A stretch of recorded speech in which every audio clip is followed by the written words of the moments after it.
Let's start slowly, okay? So as I said in the beginning, the plan today is that I'm going to talk about the concept that has become the name of this religion. So in January, I was talking about the concept of madhab and why are there madhabs and how should we follow madahib. Where in general Indonesians tend to follow the Shafi'i madhab. That's what I talked about in January. Early this month, at Mas Abi and Mbak Karina's house, I was talking about the concept of Sunnah. What is Sunnah? What does the concept contain, and why we should follow the Sunnah of the Prophet Muhammad sallallahu alaihi wasallam. Today, my plan is to talk about the concept of Islam, followed later. A week later, the concept of Iman, and then perhaps later the last one, the concept of Ihsan. So to begin with, earlier we recite one of the verses that gives the name of this religion. So in Surah Ali Imran, ayat 85. If you could reopen again your page. Ayat 85. It says there, وَمَنْ يَبْتَغِي غَيْرَ الْإِسْلَامِ دِينًا فَلَنْ يُقْبَلَ مِنْهُ وَهُوَ فِي الْآخِرَةِ مِنَ الْخَاسِرِينَ. Now the Indonesian translation says, dan barang siapa mencari agama selain Islam, dia tidak akan diterima. Have you found it? Ali Imran ayat 85. Let me use this whiteboard. This is not ini bukan pajangan ya, jadi pakai. So Al-Islam. The question that we want to address this evening is why this religion is named Islam and why it's not named another name. Okay. So one of the verses that we recite earlier in Surah Al-Imran ayat 85, it says, barang siapa, ini Indonesian translation, I will go to the English translation later. Barang siapa mencari agama selain Islam, dia tidak akan diterima dan di akhirat dia termasuk orang yang rugi.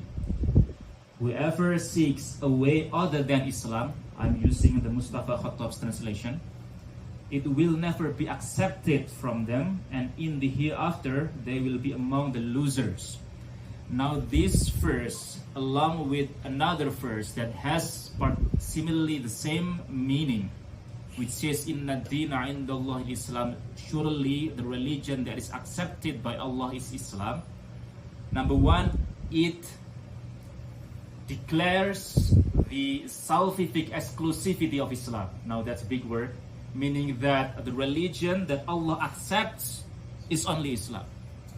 Okay. Number two, this verse also declares the name of this religion, that this religion is given the name by God Himself.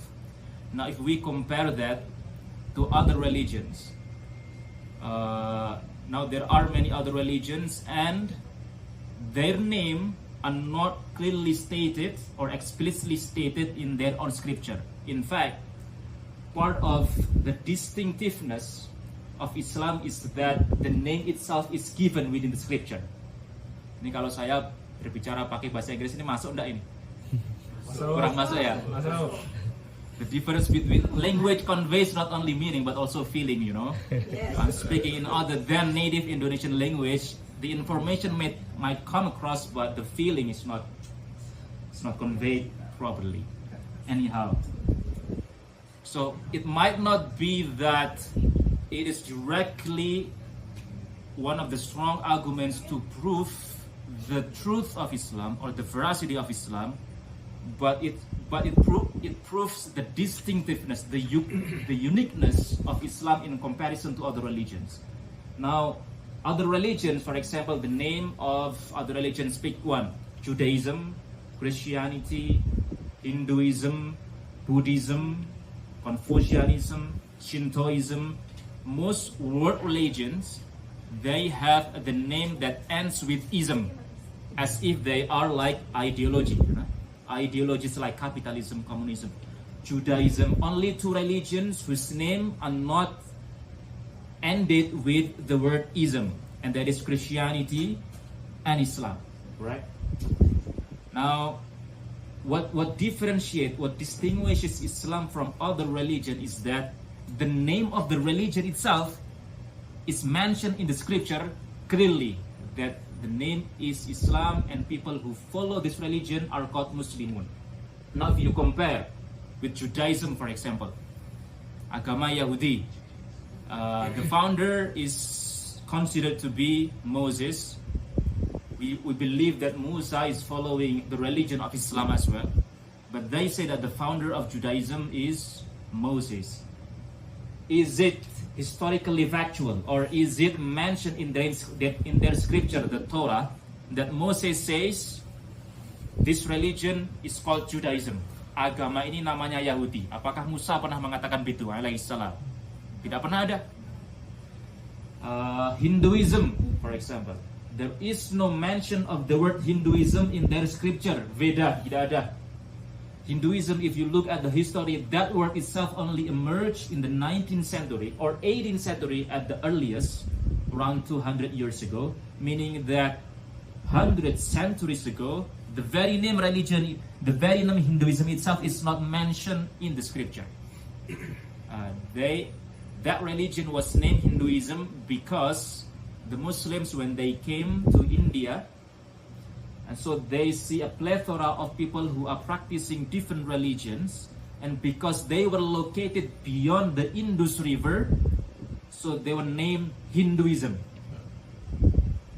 So it is, Hinduism is a combination umbrella term for many distinct spiritual traditions that actually in the beginning each other considered each other to be distinct from each other.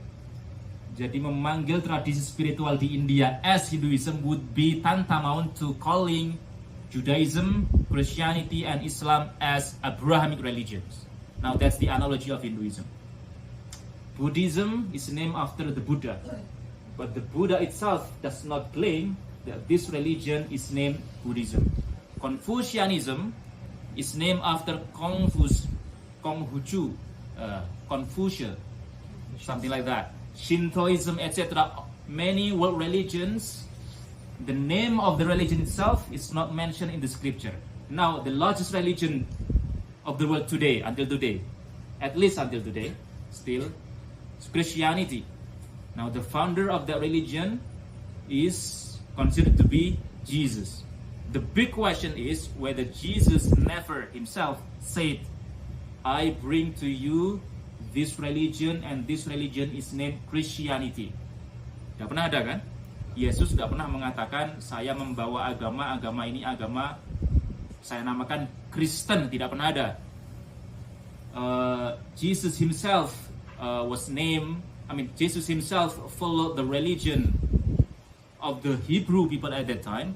He followed the Torah. He did not bring something like new religion that I will give the name Christianity. Now the word Christianity, what does that word mean? Kristen itu sendiri namanya apa? Artinya apa? Christianity. Followers of Christ. Christ, yeah. Christ, what is the meaning of Christ?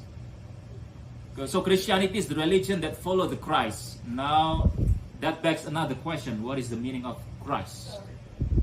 Christ, or in Arabic it is called Al-Masih, Messiah, Savior. Or another version says that Christ means dia yang diurapi, the anointed one. The Messiah or the anointed one. And so people who follow Christianity are called Christians, and this religion is named Christianity. However, the fact of the matter was that Jesus himself never mentioned the name of this religion. Now that makes Islam very distinct, very unique, in that the name of the religion itself is mentioned in the Quran, and the name of the followers of Islam is also mentioned in the Quran, and that is Muslimun. Now in the past, people who look at Islam, they don't know that the name of this religion is Islam. Does anyone have any idea how many outsiders in the past see us, meaning followers of Muhammad, and call this religion? Muhammadanism. Mantap, 100 buat Pak Biu. Muhammadanism, ya. And the fact is, itu disebutnya dengan Muhammadanism dulu. So, the point number one that I want to highlight here is that Islam has become number one, the proper name of this religion. Nama diri dari agama ini. Nama diri yang dipakai untuk menunjuk dari agama ini. Now, in the past, as I said earlier, this religion was called Muhammadanism. Oh, tulisannya begitu. Muhammadanism. So even one of the founding fathers of the United States, Thomas Jefferson, when he drafted a treatise that would become the basis for the first parliaments of the United States of America in the 18th century, yeah, it was declared in 1770s. They call, and I quote here, this is what Thomas Jefferson said: religious freedom was meant to comprehend within the mantle of its protection the Jew and the Gentiles, the Christian and the Mohammedans. So Thomas Jefferson himself at that time was not aware. By the way, Thomas Jefferson was among Unitarian Christian, meaning that he did not believe that Jesus was God. Am I correct? Yeah, you can look it up. Saya bicara ini karena because this semester I became a TA for a course at the ASU, and the name of the course is Religion in America. And so because of that, I learned about the U.S. Constitution. I learned about how religion is recognized in the U.S. Constitution, and I learned also about how the founding fathers of the USA deliberated the position of all these different Christian denominations, as well as the Jews, the Gentiles, and the Mohammedans. Meaning that it is in the mind of the founding fathers that the followers of Muhammad sallallahu alaihi wasallam, we call today Islam, they are part of the religions that are protected. Yeah. So around a week ago, actually, there was a petition in the Arizona Parliament that they want to ban the five daily adhan. Ya. Lihat beritanya ya. Jadi beberapa bulan yang lalu itu kan. The Arizona Parliament, I believe, or something within the government of Arizona, wanted to pass a law that would effectively prohibit the sounding of adhan 5 times a day in mosques across Arizona.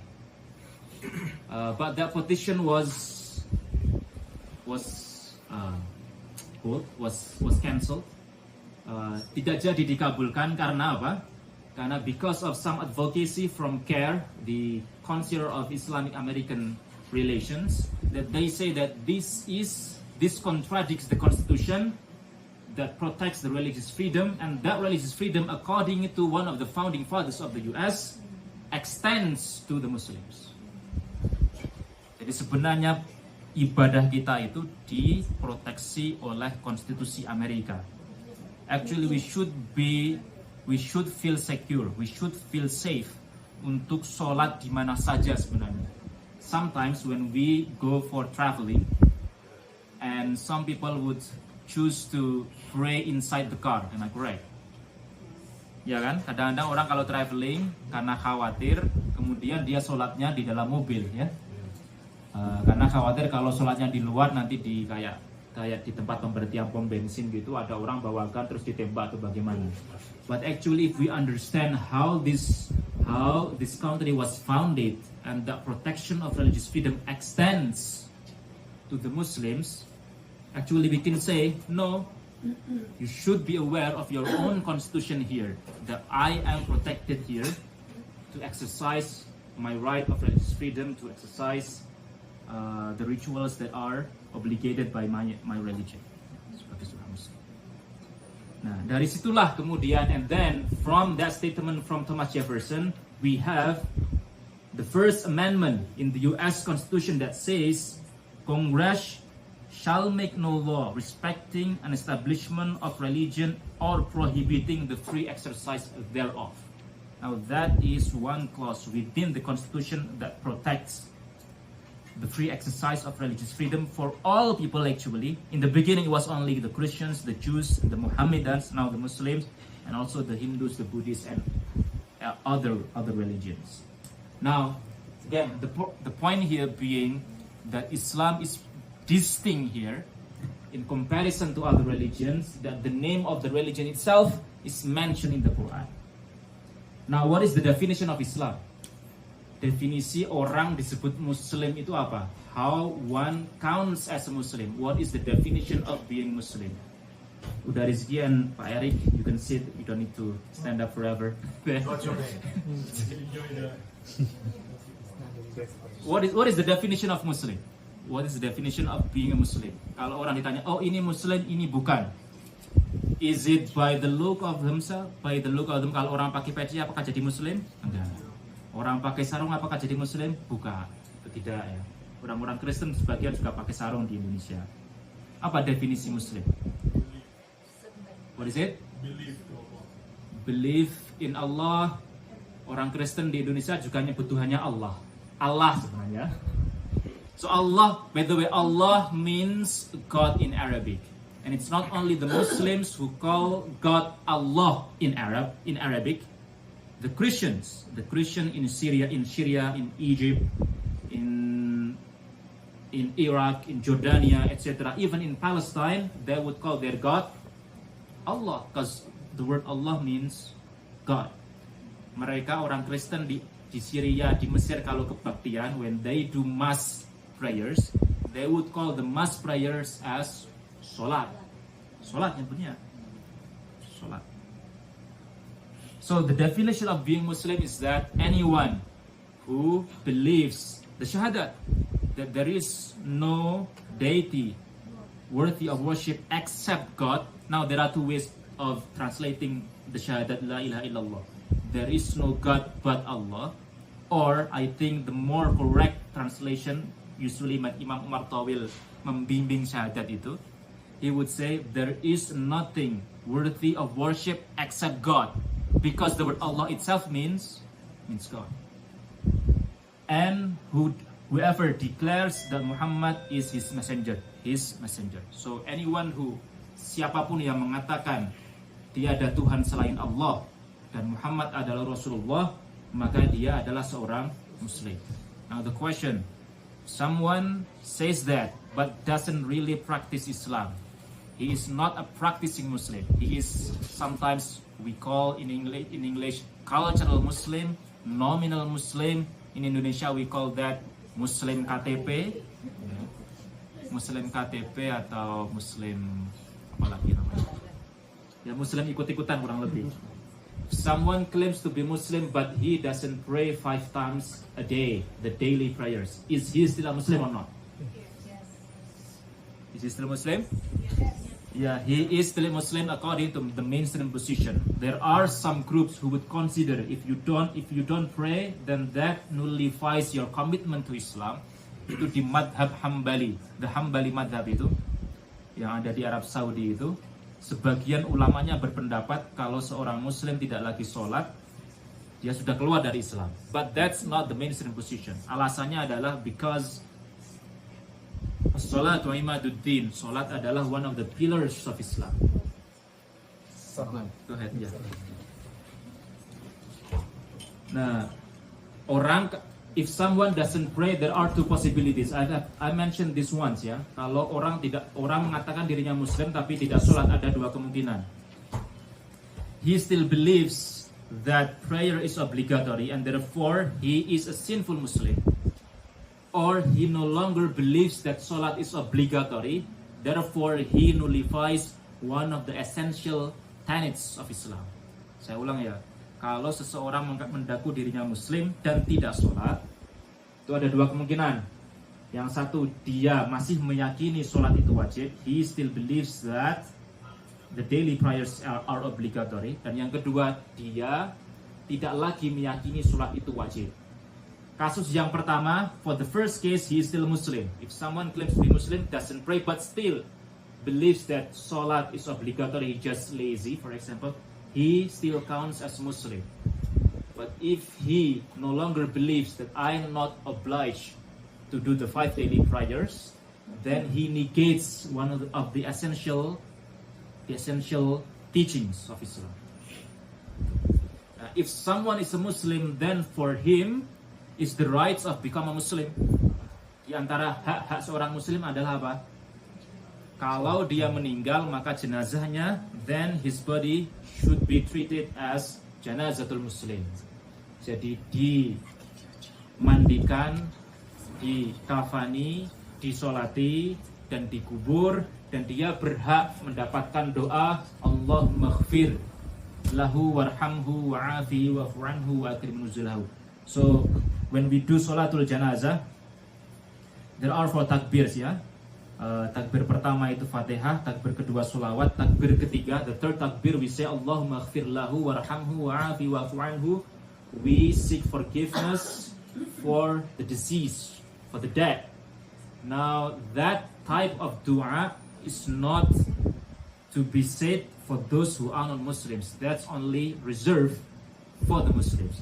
Among the rights of the Muslims is that their janazah is to be treated like janazatul Muslim. Actually, Rasulullah sallallahu alaihi wasallam said, "Hakul muslimi 'alal muslimi sittun." Hak Muslim terhadap Muslim yang lain itu ada 6. Yang wajib, yang pertama tadi, janazahnya, the janazah should be treated as janazatul Muslim. Yang lainnya itu adalah idza laqitahu fasallim alaih. Kalau diucapi salam, jawab waalaikumsalam. Yang kedua, ketika diundang maka penuhilah undangannya. Terutama undangan yang biasanya hukumnya wajib itu adalah undangan walimah. Kalau undangan buka bersama ya sifatnya voluntary saja. Terus wa idza stamsahaka fansahhu. Kalau dimintai nasihat maka kasihlah nasihat. Wa idza aqasa fahamidallaha fasammithu. If someone is bersin, apa bersin Inggrisnya itu? Sneezing. If someone sneezing, then part of the hak, the rights of the Muslim is that we respond to him or her who is sneezing to say Yarhamukallah. Jangan sampai kalah sama orang-orang Kristen. Kadang-kadang the people who are Christians, who are pious practicing Christians, when they hear someone sneezing, they would say bless you. Yeah. That's something that I'm still amazed here, being here, that the society at large are secular, but even the secular people, because the influence of Christian culture, when they hear someone sneezing, they would say bless you.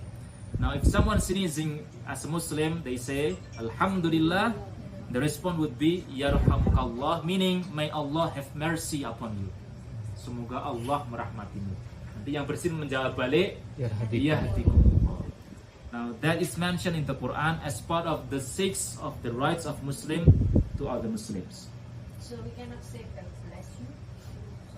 Bless you is a good word. Boleh saja I would say. Well, I'm not sure. Can we say bless you? The meaning itself is good. I mean, there is no limitation that you have to say Yarhamukallah exactly. Even that in itself is not wajib. So because it is not wajib, it is not obligatory, then saying bless you is pretty much okay. Just like any other religion. We don't need to have an authentic narration to say whatever we want to say when we want to do the Islamic prayer. One example would be, kalau orang mau makan, when someone wants to eat, the prayer that we as a child in Indonesia memorize is Allahumma barik lana fima razaqtana wa qina adzabannar. I'm not so sure about how Muslims in other regions, in other countries would be taught, whether the same dua was taught there, but children in Indonesia would say Allahumma barik lana fima razaqtana wa qina adzabannar. That dua is not based on a sahih hadith. The sahih one is just say Bismillah. Bismillah, that's the sahih one. But that doesn't mean reciting the dua is prohibited. Okay, the point being, as long as the dua is good, in meaning, then we can recite it. Kadang-kadang orang Kristen itu ketika mereka mau makan itu tangannya begini dulu. Saya pernah ke California gitu. Terus di sana kan ada beberapa masakan Indonesia. Sebagian yang jual adalah orang Kristen ya. Yang datang ke sana orang-orang Kristen. Pada berdoa itu di meja makan berputar berdoa dulu. Tuhan Yesus kami, berkatilah makanan ini, semacam panjang doanya saya nggak hafal. But sometimes the irony is that orang Kristen ini pada berdoa, the Christians they pray before they eat. I mean, of course I'm talking about pious practicing Christians. But the Muslims begitu dia iftar langsung makan semuanya. Yeah, that's the irony ya. The irony sometimes preacher would say, don't we have some solidarity with our brothers in Gaza? They are starving there. And then when iftar time comes, makannya langsung banyak sekali ya. Astagfirullah. Okay, that's one point. Number one. That's point number one. Islam being a proper name of this religion. Something that makes Islam very distinct, very unique in comparison to other religions, because no other religions has name of the religion mentioned directly, explicitly in their scripture, unlike Islam. So one of the dalil was the verse that we recite earlier. وَمَنْ يَبْتَغِي غَيْرَ الْإِسْلَامِ دِينًا فَلَا يُقْبَلَ مِنْهُ وَهُوَ فِي الْآخِرَةِ مِنَ الْخَاسِرِينَ. Number two. Now the question is, if the definition of Islam is someone who believes that there is no deity worthy of worship except God and that Muhammad is messenger, how about the religion of the prophets before Muhammad sallallahu alaihi wasallam? What is the religion of Musa? What is the religion of Ibrahim? What is the religion of Ishaq, etc. Jika definisi Islam adalah yang meyakini tiada Tuhan selain Allah dan Muhammad adalah Rasulullah, maka agamanya Nabi Ibrahim apa? Agamanya Nabi Musa apa? Now the Jews would say there are Hebrew people. Hebrew itu dari kata habara, maknanya menyeberang, karena Nabi Ibrahim menyeberang dari Irak melewati sungai Eufrat dan Tigris to what is today Palestine and Jerusalem. But the Quran says that the religion of Ibrahim was a Muslim. If you go to ICC, you go to the men section. After you go up to the stairs, you look at the left side. There is a verse there that says, "Ma kana Ibrahimu Yahudiyan wala Nasraniyan walakin kana Hanifan Muslima." Abraham, they say in Christianity and Judaism, was not a Christian, a Nasara, was not a Jew, a Yahud. He was a Muslim. Now, if we reopen again the page that we recite earlier, the verse above the verse that we recite, Al-Imran ayat 84. Qul amanna billahi wa ma unzila ilaina wa ma unzila ala Ibrahim wa Ismaila wa Ishaq wa Yaqub wal asbati wa ma utiya Musa wa Isa wa nabiyyuna min rabbihim la nufarriqu baina ahadin minhum wa nahnu lahu muslimun. Just the verse above the verse that we recite earlier about the name of this religion, Al-Imran ayat 84. Katakanlah kami beriman kepada Allah. Say, O Prophet, we believe in Allah when it has been revealed to us and what was revealed to Abraham, Ismail, Ishaq, Yaqub, and his descendants. We make no distinction between any of them, and to him we fully submit. Jadi ini makna kedua dari Islam. Makna kedua dari Islam adalah, what is it there? Ibrahim mengatakan dirinya, we are people who submit, atau dalam bahasa Indonesianya tunduk dan patuh. Nah, makna dari Islam adalah submission atau tunduk dan patuh. Itu nama dari agama ini. Nah, makna dari kata al-Islam itu sendiri. Nah, jadi So we know from this that the type of attitude that Allah wants Muslims to cultivate in themselves is already captured in the name Islam itself, which means submission, tunduk dan patuh. That is also the reason why the relationship between human being and God in Islam is described as the relationship between abd and Rabb. Hubungan antara hamba dengan Tuhan. Yang nyebutnya kan begitu. Kita di Islam itu nyebutnya adalah hamba Allah, abd and Rabb, dan tuannya. Jadi relasinya itu adalah relasi seseorang yang mestinya patuh dengan perintah Tuhannya. Nah, kebalikan dari patuh itu apa berarti? Kebalikan dari tunduk, membangkang. Nah, attitude yang diinginkan dari Islam itu kan sebenarnya tercakup di dalam akhir surat Al-Baqarah itu. Sami'na wa ata'na ghufranaka rabbana wa ilaikal masir. Nama Islam itu sendiri berarti mengajarkan kalau engkau mendapat perintah dari Allah, upayakan. If you got God's commandment, make sure that your first attitude is to say sami'na wa ata'na. We hear and we obey. Sebelum mengkritisi dan rebel.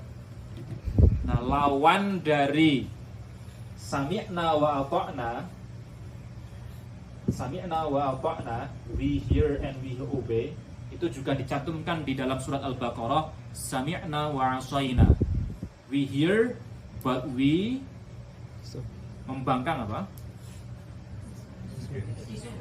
Disobey. Yeah. We hear and we disobey. Sami'na wa asaina itu bercerita tentang orang-orang Bani Israel. Now the word Israel itself is interesting. What does the word Israel mean? Now they are at war, yeah? If you follow the news, at war, Israel and the US against Iran. Anyhow, we are not going to talk about the war, yeah? But the term Israel itself is interesting. Anyone knows what is the meaning of Israel? Yeah, that's according to the Muslim tradition, Israel refers to Yaqub. According to the Christian tradition, Israel also refers to Jacob. But what is the meaning? The meaning of Israel? The meaning of the word itself? Hamba Allah according to some Muslim tradition. According to the Muslim tradition. But what about according to the Jews and the Christians? In their Bible, one of the answers was in the movie titled Exodus. Anyone has ever watched Exodus, Gods and Kings? Itu kayaknya film tahun 2017. Apa ya? Traveling. That would be for Hebrew. The word Hebrew, Ibrani, Ibar. But Israel itself, Moses in this movie, so my reference movie, my dalil is movie, yeah. But it is true. It is also discussed in the Hebrew Bible. So when the word Israel mentioned, what he says that he who wrestles with God. Ya. Nanti cari ya movie-nya. Sebenarnya ada banyak movie wrestles, bergulat dengan Tuhan. Ya. Jadi Israel merujuk kepada Nabi Yakub. Ibrahim has two sons, Ismail and Ishak. Ishak has a son named Yaqub. Yeah. Yaqub becomes Israel. Now the name of Yaqub is Israel. Now Yaqub has 12 sons. One of them becomes a prophet, that is Yusuf alayhi salam. So Yusuf a prophet, a Nabi. Yaqub a Nabi. Ishaq a Nabi. Ibrahim a Nabi. 4 generations, all prophets. Anbiya Allah alaihi wassalatu wassalam. Nah, jadi kebalikannya itu adalah Israel adalah he who wrestles with God or he who debates God. Sami'na wa asoina itu yang dikatakan dalam Al-Baqarah. So the story of Al-Baqarah, the story of a cow. And there is a story that the people of Israel were commanded to slaughter a cow. Al-Baqarah. And then actually it is pretty simple. When it is mentioned any cow, You can slaughter any cow.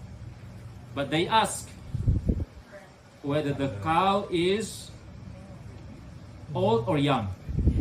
Gara-gara itu jadi, then it becomes heavier to do, because then the commandment says it's not that old, it's not that young. It's in between.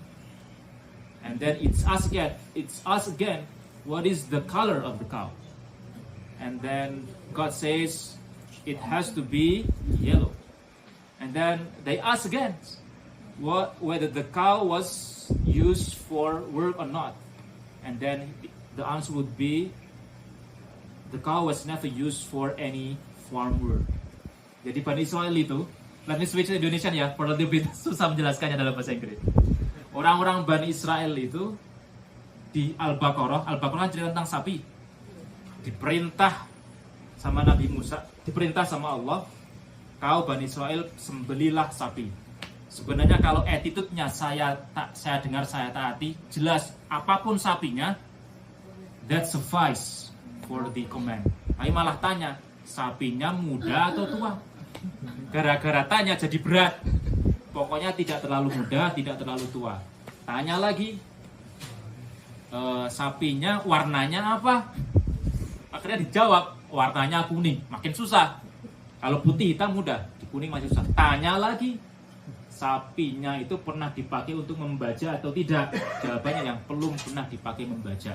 Gara-gara kebanyakan nawar, akhirnya pertanyaannya perintahnya malah menjadi semakin berat. Before that part of that story in Al-Baqarah, there is actually also the story before that was the story about the Jews who did not do the Sabbath. The Sabbath means that they need to rest in the 7th day. Sabtu itu kan dari Sabat. So the Quran says, وَجَعَلْنَا نَوْمَكُمْ سُبَاتًا. We make your night as a moment of rest. Jadi istirahat. Karena ceritanya dalam Genesis itu Tuhan menciptakan alam semesta 6 hari, lalu di hari ke-7 istirahat. Nah, karena istirahat, orang-orang Yahudi juga istirahat. Now, because of this command that the Jews are not allowed to work on Saturday, the story in the Quran says that you should stop fishing as well. Orang-orang Yahudi nggak boleh memancing pada hari Sabtu, ya, karena hari Sabtu adalah hari istirahat, tidak boleh bekerja. Then what the Jews did at that time? Tahu nggak, untuk mengakali aturannya bagaimana? Yeah, they make the net on Friday afternoon, and then they don't work. Later on Sunday, they catch the fish. When they are asked, why are you working? Why are you catching fish? I'm not catching fish. The fish come by themselves. Saya nggak nangkap ikan, ikannya datang sendiri kok. Ceritanya orang Yahudi ngakali perintah Tuhan, kamu jangan bekerja pada hari Sabtu. Itu akal-akalan.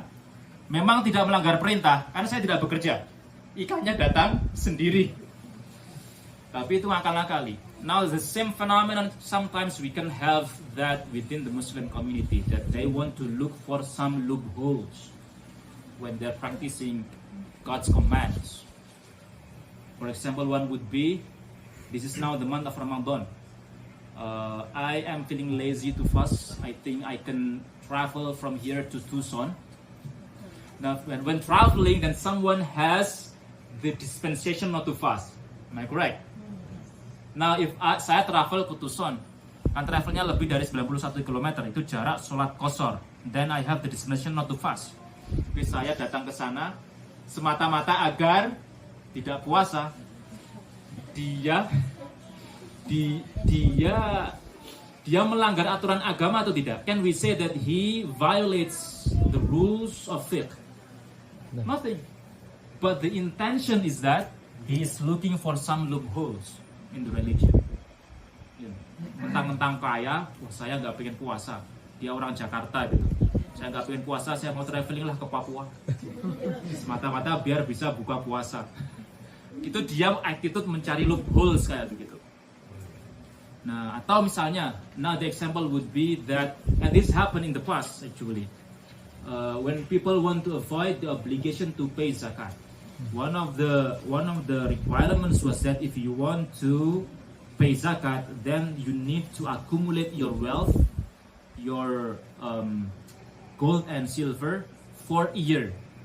Nisab, jadi syarat zakat itu kan ada nisab dan haul. Nisabnya itu harus 20 dinar kalau emas, dan harta itu has been in our account for more than a year, for at least a year. That's called haul in fiqh. Now, someone can seek loopholes not to pay zakat by spending some money a month before its due date. Ya kan? Jadi sebenarnya sudah haul, sudah 20 dinar nih, tapi kalau 20 dinar saya kena kewajiban zakat. Biar tidak kena kewajiban zakat, saya bayarkan, saya nafkahkan, saya berikan kepada siapa, atau bahkan saya pinjamkan dulu, biar terjadi bebas haulnya. Nanti kalau sudah melewati batas haul, kamu kembalikan uangnya. Now I am not violating any rule of fiqh, but the intention will be held accountable because you are seeking loopholes. Itu tipikal Bani Israel itu. Tipikal orang-orang yang mencari loophole. So that is the nature of attitude, the type of attitude that the word Islam itself conveys.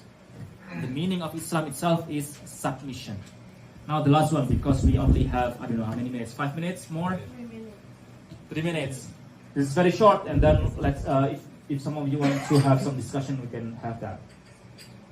The last one is the meaning of surrender.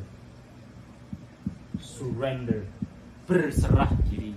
Makanya tadi dikatakan di dalam ayatnya, Nabi Ibrahim, Nabi Ishak, Nabi Ismail, and their descendants, they were people who submit or surrender to the wills of God.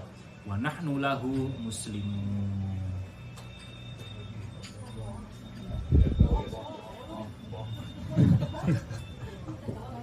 2 more minutes, ya.